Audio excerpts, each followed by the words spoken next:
So it looks like we have yet another update on the whole MrBeast situation. This YouTube channel called Ty Orr uploaded a video called I Also Worked for MrBeast, He's a Thief. And in this video, he goes on to explain how he flew out to one of the MrBeast production studios. They reached out to him for a job opportunity. He showed up. He shadowed some people who were working there and he pitched some ideas of his own on some MrBeast content. And he basically got finessed. He was under the assumption that he was actually going to be hired for a job because, I mean, that's literally what the MrBeast team reached out to him for. But no, he flew over there to one of the studios. He gave them one of his ideas. The team absolutely loved it and they even used it in a video. They flew the man back home and they said, yeah, no, we're actually not hiring, bro. But they still used his idea. They still used it in a video. And of course, they didn't pay the man. So let's just go ahead and start everything from the beginning. So this Ty guy, he explains his backstory on how he became a video editor. He also mentions that he's worked with other YouTubers in the past before. And he checked his email one day to see that the MrBeast team reached out to him for a job. Ever since I was a young kid, I always wanted to be famous, and it wasn't until in 2018 of November that I knew that I wanted to be a YouTuber. Sadly, it took me 4 years to realize that I actually suck. I'm really bad. I'm super cringe,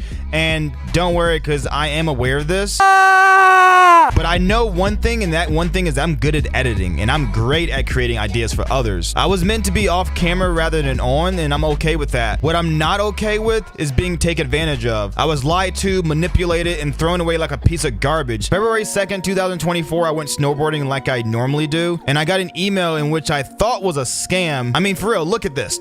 Even you would think the same thing if you got a random email saying MrBeast follow-up when you didn't even remember reaching out in the first place. Whether that's true or not, I certainly don't remember reaching out to him. And the man even goes onto his own Facebook and shows receipts and screenshots showing proof of him talking about this thing around the time that it happened. So when I got this email, I decided to give it a chance. I responded in the email and then I proceeded to post a Facebook post because I was so happy. Everything is dated, and to make sure this information is credible, it helps it set well with you. Pay attention to these days. It's not premeditated, and I obviously had no idea Chris Tyson would be such a perv, so there's no way I would make these posts in advance of like some kind of trick. I also have decided to log into my actual Facebook and show my actual email rather than screenshots, so you know that it's not photoshopped. So on February 2nd, I posted, so I got a job offer from MrBeast today. Video call on Monday. Wish your boy luck. So that's the post I made on February 2nd. Now, I will go to my email, but for now, I really do want to show you the post on Facebook so I don't have to keep going back and forth. So in a nutshell, before we get into all the details,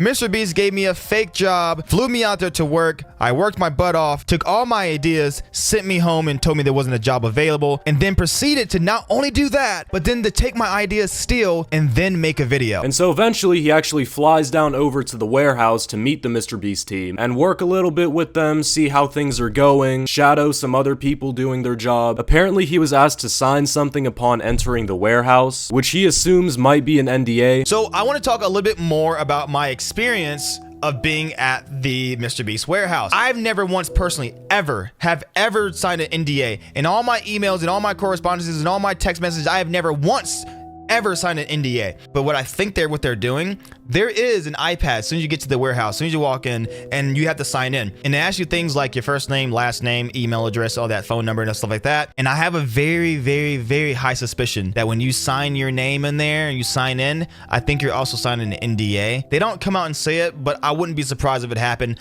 That's just something that I think. I'm not saying it's true. I'm just saying I'm thinking because I don't want to get sued by them because I'm, like I said earlier, I'm a nobody. And it's kind of around at this point where he starts to get finessed. So I'm just gonna go ahead and play the clip of him explaining it, just so you guys get a good idea of what was going on. And we're working on a video. We're working on a video called The World's Most Dangerous Obstacle Course. Now we are getting to the part where you finally can understand why I'm so mad, so upset that I got scammed. I got absolutely scammed by the biggest YouTuber in the entire world. This is where you're gonna find out why I was upset. Now it's gonna come full circle. I'm gonna have to tell you everything. We're working on the video, World's Most Dangerous Obstacle Course, and I want to show some videos and proof of what I did. If anyone's ever seen Mario, they have the floating blocks, and I wanted to see how I can make an obstacle course with those floating blocks. I thought about it, and I thought about it, and I thought about it, and I realized it's just impossible to make floating blocks in the air. I don't know how you would do it. Logistically, it's just not going to work, and physically, I don't think it would work either. So I came up with the idea with the trellis net, or I came up with the deal with the truss. Taking a look at this picture right here. So this was my idea here. I wanted to make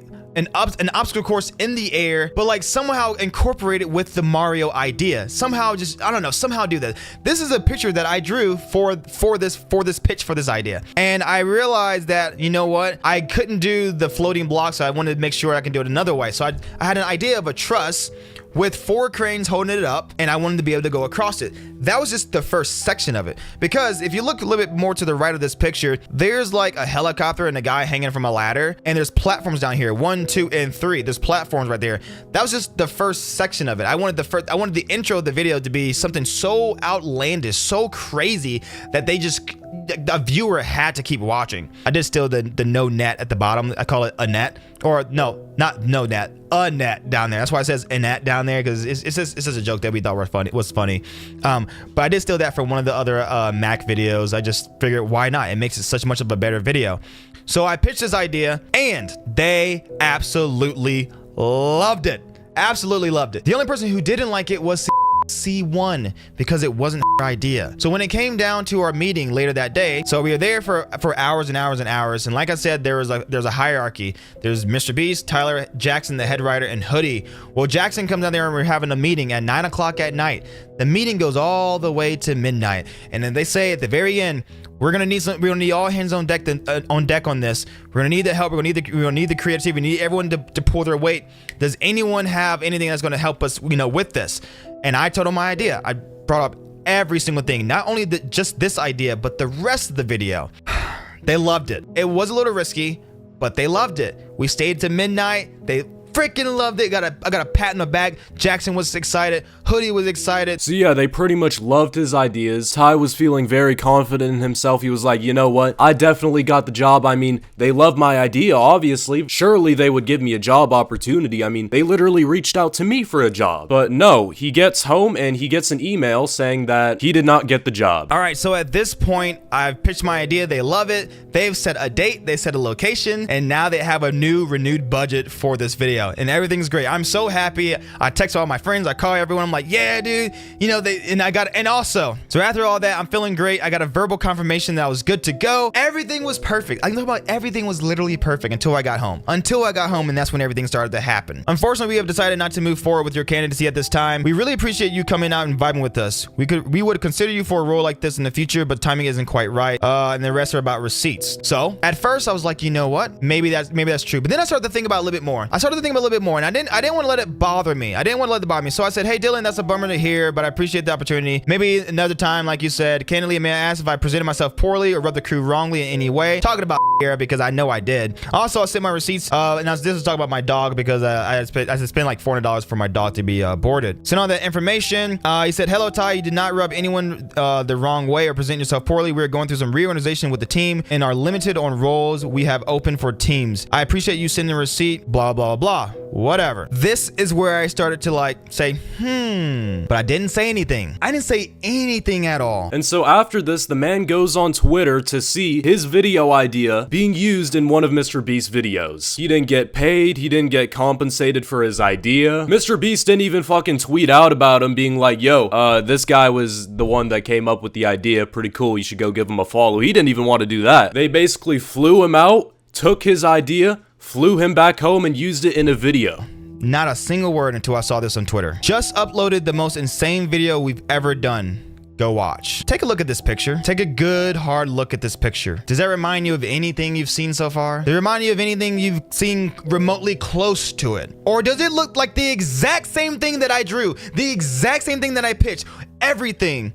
Do you want to know how much I got paid for that? Zero. I didn't get paid a single dime. This man, this company, his employees not only took the time to exploit me, to have me work for them under the false pretenses of a job that wasn't, that they weren't available or able to give at the time. Yet they had many people go in and out. Like, damn, the MrBeast crew really be out here pimping editors, dog. But obviously Ty felt some type of way about this, and I don't really blame him. I would be kind of upset if the biggest YouTuber in the world just took my idea and didn't give me the job or compensate me at all for it, or even give me a shout out. And he proceeds to just go off and talk about how unfair the whole thing was, that he didn't get compensated at all and they just took his video idea without giving him a job. On my second day there was like a different group that I saw the day before, and then they were on their last day, and then on my last day there was a group of people that was their first day. You're trying to tell me you didn't have any positions, at all, yet you had all those people,